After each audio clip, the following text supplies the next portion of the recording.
नवंबर 2024, दिन गुरुवार। देखिए, एक तो आज के दिन मनाए जाने वाले कुछ प्रमुख दिवस नेशनल कैंसर अवेयरनेस डे के रूप में मनाया जाता है हर साल 7 नवंबर को, यानी राष्ट्रीय कैंसर जागरूकता दिवस। भारत में कैंसर की रोकथाम, शुरुआती पहचान और उपचार के बारे में जागरूकता बढ़ाने के लिए ही हर साल आज के दिन ये दिवस मनाया जाता है। केंद्रीय स्वास्थ्य मंत्रालय ने 2014 में इसकी शुरुआत की थी। वहीं दोस्तों, आज भारत के महान वैज्ञानिक डॉक्टर सीवी रमन जी की जयंती भी है। विज्ञान का नोबेल पुरस्कार जीतने वाले पहले भारतीय वैज्ञानिक के नाम पर बने इंस्ट्रूमेंट ने चांद पर खोजा पानी। रमन इफेक्ट की खोज की थी इन्होंने साइंस में। आपने रमन प्रभाव पढ़ा होगा छोटी क्लासों में। चलिए अब अपन आगे बढ़ते हैं खबरों में। देखिए, एक तो आज छठ महापर्व छठ पूजा का तीसरा दिन है। रवि योग में संध्या अर्घ्य दिया जाएगा और इसका शुभ मुहूर्त रहेगा। ये देख सकते हैं आप, अर्घ्य का समय रहेगा शाम को 5:30 बजे के समथिंग। आप सभी देशवासियों को भी छठ महापर्व की ढेर सारी हार्दिक शुभकामनाएं। चलिए अब अपन आगे बढ़ते हैं खबरों में। देखिए, सबसे पहले कुछ यूएस इलेक्शन के अपडेट देखते हैं। राष्ट्रपति पद की शपथ लेते ही भारत आएंगे डोनाल्ड ट्रंप और भारत की यात्रा के साथ ही वो कई नए रिकॉर्ड भी बनाएंगे। भारत में अगले वर्ष अगस्त 2025 में क्वाड का शिखर सम्मेलन भी होने वाला है और इस सम्मेलन में भी अमेरिका के राष्ट्रपति डोनाल्ड ट्रंप भारत आ सकते हैं। वैसे आपको पता चल गया होगा, अमेरिका में चुनाव के नतीजे आ चुके हैं। डोनाल्ड ट्रंप को बहुमत मिला और अब वो अमेरिका के फिर से राष्ट्रपति बनेंगे। अमेरिका में कुल इलेक्टोरल वोट 538 है। बहुमत के लिए किसी पार्टी को 270 चाहिए, तो डोनाल्ड ट्रंप की रिपब्लिकन पार्टी को 277 से भी ज्यादा सीटें मिली है, यानी कि पूर्ण बहुमत के साथ उन्होंने अमेरिका में राष्ट्रपति की सरकार बनाई है। और इसके साथ ही डोनाल्ड ट्रंप अब अमेरिका के 47वें राष्ट्रपति चुने गए हैं। ट्रंप की जीत का असर भारतीय शेयर बाजार पर भी देखने को मिला। अमेरिकी बाजार भी 3% चढ़ा और हमारे भारत में भी कल सेंसेक्स में 901 अंक की तेजी देखी गई, जबकि चाइना के मार्केट में गिरावट आई क्योंकि ट्रंप की जीत से कहीं न कहीं चाइना खफा है। और डोनाल्ड ट्रंप क्रिप्टो करेंसी को भी अच्छा सपोर्ट करते हैं, तो ट्रंप के सत्ता में लौटने से बिटकॉइन में काफी अच्छी तेजी देखी गई। एक ही दिन में $5000 से भी ज्यादा का उछाल आया बिटकॉइन में। फिर से bitcoin crypto currency all time high record पर पहुंच चुकी है। तो अमेरिका के 47वें राष्ट्रपति बनने के साथ ही डोनाल्ड ट्रंप ने अपने समर्थकों से कहा कि ये इतिहास का सबसे महान राजनीतिक क्षण है। चुनावी नतीजे भले ही आ चुके हैं, लेकिन अभी तक उन्हें राष्ट्रपति पद की शपथ लेने में समय लगेगा। 20 जनवरी को ये अमेरिका के सबसे उम्रदराज राष्ट्रपति भी बन जाएंगे, क्योंकि अभी डोनाल्ड ट्रंप की उम्र 78 साल चल रही है। देखिए, मतलब दोस्तों, इतनी उम्र में भी डोनाल्ड ट्रंप का एनर्जी लेवल वाकई में तारीफे काबिल है। और अमेरिका की संसद में भारत वंशियों का भी दबदबा बढ़ा है। भारतीय मूल के भी 6 सांसदों ने जीत हासिल की। वैसे डोनाल्ड ट्रंप की जीत के बाद अब भारत को आंख दिखाने वालों की हालत खराब होने वाली है, क्योंकि ट्रंप की जीत से चीन और पाकिस्तान अब थोड़े अपने दायरे में रहेंगे। और क्योंकि डोनाल्ड ट्रंप और भारत के प्रधानमंत्री नरेंद्र मोदी के रिश्ते काफी अच्छे रहे हैं, तो इस वजह से अमेरिका, जो कि दुनिया की महाशक्ति में से एक है, तो इससे भारत की पावर भी बढ़ने वाली है। डोनाल्ड ट्रंप के राष्ट्रपति बनने के बाद अब दुनिया के किसी देश की ये हिमाकत नहीं होगी कि भारत की तरफ आंख उठाकर देख ले, क्योंकि अमेरिका की और भारत की दोस्ती और मजबूत होगी। देखिए, डोनाल्ड ट्रंप की ऐतिहासिक जीत के बाद पीएम मोदी ने भी उनको बधाई दी और पीएम की बधाई पर ट्रंप ने भी कहा कि मोदी मेरा सच्चा दोस्त है। उन्होंने कहा कि पूरी दुनिया आपसे प्यार करती है। पीएम मोदी के लिए बोले ये डोनाल्ड ट्रंप। पीएम मोदी ने कहा कि अपने मित्र को शानदार जीत पर बधाई। राष्ट्रपति ट्रंप को फोन किया पीएम मोदी ने, सोशल मीडिया पर पोस्ट तो अलग से की, इसके अलावा भी फोन करके बधाई दी उनको। तो ये कहीं ना कहीं एक भारत के लिए अच्छी बात ही है। हालांकि दोस्तों, अमेरिका में ट्रंप की जीत से भारत पर कुछ इफेक्ट पड़ेंगे। भारतीय पेशेवरों के लिए H1B वीजा मिलना मुश्किल हो सकता है। चलिए मैं आपको बताता हूँ, डोनाल्ड ट्रंप की जीत से भारत को 5 बड़े फायदे हो सकते हैं और कुछ नुकसान भी होने की संभावना है। ट्रंप की जीत से भारत को क्या क्या फायदे हो सकते हैं? एक तो एक्सपोर्ट सेक्टर को महत्वपूर्ण लाभ मिल सकता है। जीवाश्म ईंधन की नीतियों को लाभ मिलेगा। मैन्युफैक्चरिंग और डिफेंस सेक्टर में तेजी आ सकती है और दुनिया के कई देशों में फैले तनाव को ट्रंप खत्म कर सकते हैं। और ट्रंप के नेतृत्व में भारत में कारोबारी माहौल में भी सुधार होगा और भारतीय शेयर मार्केट में भी तेजी आ सकती है। हालांकि ट्रंप की जीत से भारत को ये 5 नुकसान भी हो सकते हैं। वो ये कि थोड़ी महंगाई बढ़ सकती है। ट्रंप की आर्थिक नीतियों से अमेरिकी डॉलर मजबूत हो सकता है, तो इससे भारतीय रुपये में गिरावट आएगी। और ट्रंप की जीत से भारतीय शेयर बाजार में बेशक शुरुआत तेजी से हुई हो, लेकिन हिस्ट्री मैंने आपको कल ही बताई थी, ट्रंप के कार्यकाल के दौरान इंडियन स्टॉक मार्केट ने इतना अच्छा परफॉर्म नहीं किया है। और कुछ वीजा को लेकर भारतीयों के लिए परेशानी हो सकती है, क्योंकि ट्रंप ने अपने पिछले बार ही कार्यकाल में H1B वीजा पर प्रतिबंध लगा दिया था। तो ये कुछ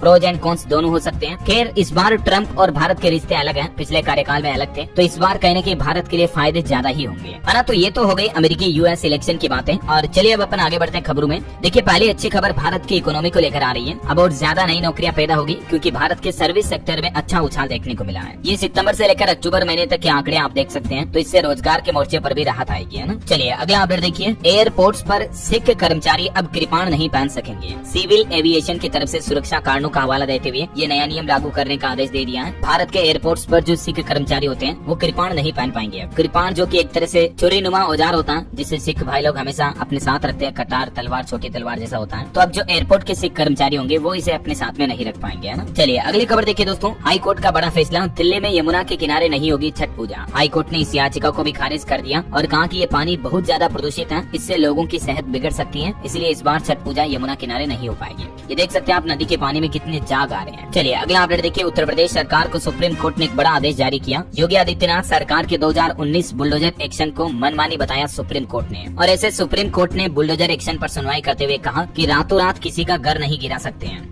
यूपी की योगी सरकार को फटकार भी लगाई और एक पीड़ित के केस में 25 लाख रुपए का मुआवजा देने का आदेश भी दिया। चलिए अगली खबर देखिए। किसानों की कर्ज माफी होंगी, महिलाओं को 3000 रुपए हर महीने दिए जाएंगे। महाराष्ट्र में चुनाव से पहले MVA की तरफ से 5 बड़ी गारंटी दी गई है। कल तो आपको बताऊंगा, मैंने आपको झारखंड का चुनावी घोषणा पत्र बताया था इंडिया गठबंधन का। और अभी देखिए महाराष्ट्र चुनाव में राहुल गांधी ने महाविकास आघाड़ी की 5 गारंटियां दी हैं, जिसके तहत महिलाओं को हर महीने 3-3 हजार मिलेंगे, युवाओं को हर महीने 4-4 हजार रूपए मिलेंगे, जातिगत जनगणना करवाने का भी वादा किया है। और वे महाराष्ट्र के लिए महाविकास आघाड़ी पार्टी की तरफ से 5 बड़ी गारंटी कौन कौन सी दी गई है, ये स्क्रीन पर आप इस टेम्पलेट में देख सकते हैं। किसानों, युवाओं और महिलाओं के लिए काफी अच्छे बड़े वादे किए हैं। वहीं महाराष्ट्र के मुख्यमंत्री महायुति गठबंधन के घोषणा पत्र का भी ऐलान हो चुका है। महायुति का विजन महाराष्ट्र 2029। एकनाथ शिंदे ने 10 बड़ी गारंटी दी है। किसानों का लोन माफ होगा, 25 लाख नौकरियां निकाली जाएगी और छात्रों को हर महीने 10,000 रूपए देने का वादा किया है। और ये 10 बड़े वादे प्रमुख देख सकते हैं आप महायुति के घोषणा पत्र में भी, जो महाराष्ट्र इलेक्शन के दौरान किए गए हैं। चलिए अगला अपडेट देखिए। नॉन कॉमर्शियल CNG और पेट्रोल वाहनों की खरीद पर मिलेगी 20% तक की छूट। डीजल वाहनों पर भी टैक्स बचेगा। दरअसल दिल्ली सरकार ने पुरानी गाड़ियों को स्क्रैप कराने पर नई गाड़ियों की खरीद पर मोटर व्हीकल टैक्स में ये छूट देने की घोषणा की है, क्योंकि अभी दिल्ली में प्रदूषण बहुत ज्यादा फैल रहा है, तो इसलिए दिल्ली सरकार ने ये ऑफर भी निकाला है। इस योजना के तहत नॉन कॉमर्शियल CNG और पेट्रोल वाहनों की खरीद पर सीधा 20% छूट मिलेगी, जबकि डीजल वाहनों पर भी 15% छूट मिलेगी